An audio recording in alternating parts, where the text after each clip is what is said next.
Baik, assalamualaikum warahmatullahi wabarakatuh. Semangat pagi buat saudara-saudaraku, kawan-kawanku semuanya. Kali ini kita akan melihat bagaimana penyemprotan dan gulma-gulma. Artinya kita akan belajar mengenai hal itu. Oke, cekidot.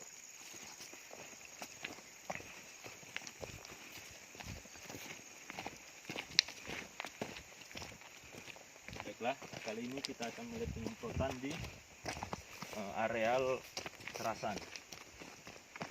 Kita akan memulai dengan jalan yang lebih mudah. Oke. Selanjutnya kita akan melihat ibu-ibu penyemprot, bagaimana cara penyemprotannya dan metodenya. Ini adalah vegetasi gulma. Vegetasi gulmanya ditekan oleh bukuna. Kita lihat penyemprot, coba tengok di sana ada namanya Bu Yanti. Menyemprot. Kita tidak mau terlalu dekat karena beliau sudah menggunakan APD yang lengkap, sarung tangan, masker, ya, kemudian menggunakan PB dan ada juga sepatu boot seperti itu. Baiklah, kita langsung berangkat. Bagaimana mungkin cara jalan ini? Oke.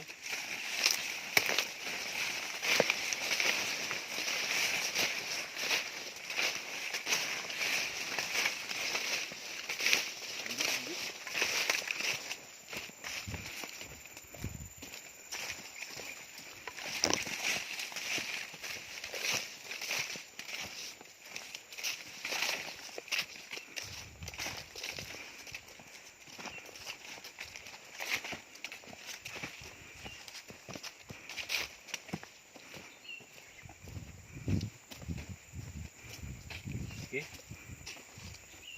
Baiklah. Kali ini di tangan saya ada dua buku. Buku yang saya gunakan untuk mengetahui vegetasi yang ada di perkebunan kelapa sawit. Buku ini saya rasa membantu. Buku saku, buku kecil yang digunakan untuk mengetahui bagaimana sebaran vegetasi di perkebunan kelapa sawit. Untuk yang pertama, gulma itu sendiri bagi dua, daun lebar dan daun sempit gitu. Untuk daun lebar biasa kita gunakan yang namanya stearin racun, ya. Kemudian untuk daun sempit dan anak kayu bisa kita gunakan metil metsulfuron, erkafuron yang saya bilang. Kemudian untuk campurannya kita gunakan gliposat. Gliposat dengan dosis dari pabrikan itu 0,375, ya, 0,375 per hektar seperti itu. Oke, kali ini coba dilihatkan, saya akan tunjukkan buku bagaimana kita cara mengetahui gulma di lapangan. Diperlihatkan contoh, ada saya buat seperti ini, gulma, kemudian lantana camana, tembelekan inilah, kemudian Melastoma malabatricum, ada gulma berdaun lebar broadleaves, Borrelia, sehingga dengan gambar ini, tiga gambar ini kita dapat mencocokkan di lapangan seperti apa. Kemudian ada lagi Astacia intrusa, Chromanella odorata, ya. Di sini juga beberapa yang saya ketahui akan saya buat keterangan. Misalnya pengendalian disemprot menggunakan herbisida roll up, bahan aktifnya adalah gliposat secara kimiawi. Sedangkan secara mekanis juga bisa kita gunakan dengan cara memangkas atau tebas dan mencabut akarnya. Kemudian ada yang namanya Borrelia alata seperti pada gambar, Ageratum chonicoides, Clidemia hirta seperti gambar, Colocasia sp, Imperata cylindrica, Crassopalum crepidoides sintrong, ya. Kemudian ada Micania sp dan Micania micanthra. Dapat perbedaannya sedikit, ya. Ada yang dia daunnya lebih lebar itu Micania sp, yang lebih kecil sedikit itu Micania micanthra seperti itu. Kemudian ada Borrelia topolia, ya. Pengendalian dengan racun roll up dan metilfuron. Ini termasuk kayu, anak kayu seperti itu, sempit. Kemudian ada ini gulma yang agak susah mati ini, Amaranthus spinosus seperti itu. Kemudian ada Solanum, kaca terong-terongan seperti itu. Ya. Pengendaliannya dengan cara semprot menggunakan herbisida sterin dan bahan aktifnya fluroxypyr seperti itu, sterin ya. Kemudian ada Stenoclena seperti itu. Beberapa memang saya tidak cantumkan karena saya sendiri pun belum tahu, sehingga inilah pembelajaran buat kita. Nah, sedangkan pokok sawit itu sendiri pun saya tuliskan seperti itu, Ls guinensis Jack, dari Afrika Barat seperti itu. Kemudian ada namanya Penicetum purpureum, ya rumput gajah. Rumput gajah juga lumayan banyak didapatkan di sini. Ini yang tadi yang saya sebutkan tadi itu adalah berdasarkan dari internet yang saya ambil, dan ini berdasarkan dari lapangan yang saya buat tulis-tulis ini. Nah, kemudian selain rumput gajah ada juga Borreria alata ya digunakan. Kemudian ini juga belum saya ketemukan. Nah, ini Mikantra yang lebih sempit, nah juga ada. Kemudian ada Suket ladoron. Nah, kemudian ini saya belum ketahui, namun dia termasuk daun sempit sehingga penggunaannya menggunakan fluroxypyr seperti itu, metil fluroxypyr seperti itu. Kemudian ada rumput ganda Astesia intrusa ya. Kemudian ada ini Astesia gangelita, ada lagi ini rumput Israel disebutkan ya.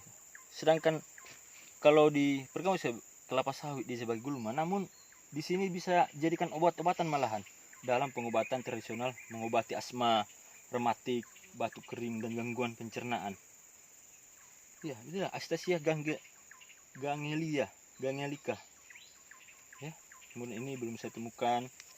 Kemudian ada beberapa Astesia intrusa tadi. Oke. Kemudian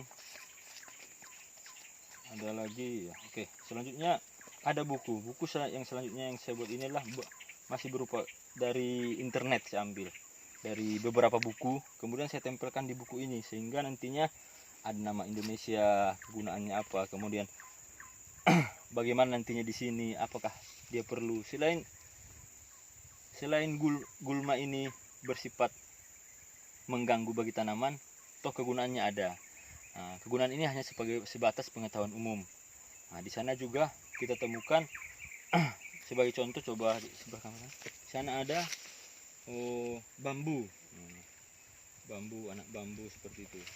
Bisa dilihat Pak, bambu itu saya cantumkan di sini ada, meskipun dia dari buku genus Lopaterum, rumput bambu ya.